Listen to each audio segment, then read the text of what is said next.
I was forced to the walker cage, clearly being treated as walker food, but just as they were about to toss me in, I made my move, took out several guards, grabbed the cell keys off their bike, slowed down whoever was chasing. I released all the walkers, then got my companion out. We ran for the deck, figured we'd escape on a lifeboat, but with zero sailing experience between us. We studied it for ages without knowing how to use it. At that moment, a walker also climbed onto the deck. It charged straight at my companion, but accidentally hit the release switch. My companion was unfortunately killed by the walker. Then it quickly charged toward me, with nowhere to run. I had no choice but to jump into the vast ocean. When I came to, I was on a beach. I shakily picked up some unknown liquid I had with me and drank it all. After slightly restoring my strength, I walked along the beach into an unfamiliar city. On an abandoned yacht, I found some supplies, and also learned from a recorder that this was Marseille, a city in southern France, though the situation wasn't ideal. To get home, I could only keep moving forward. After finding a decent weapon, I set out alone on this unknown journey home, but several days of continuous travel left my previously stored supplies nearly depleted. At that moment, an abandoned food processing plant caught my attention.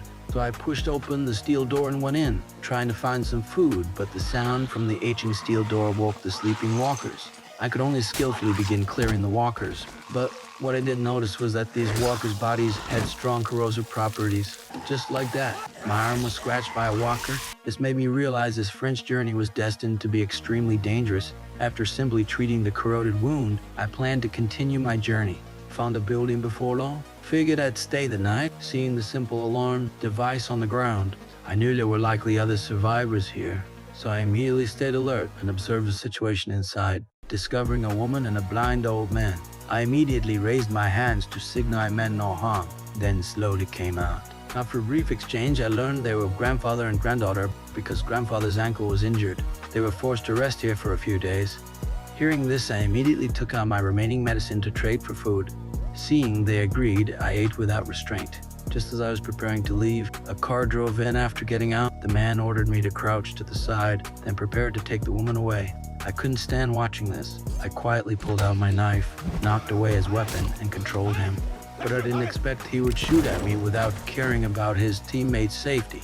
Fortunately, I was only hit in the ear, but the man didn't plan to let me go. Just as he was about to finish me off, the woman appeared behind him and saved me.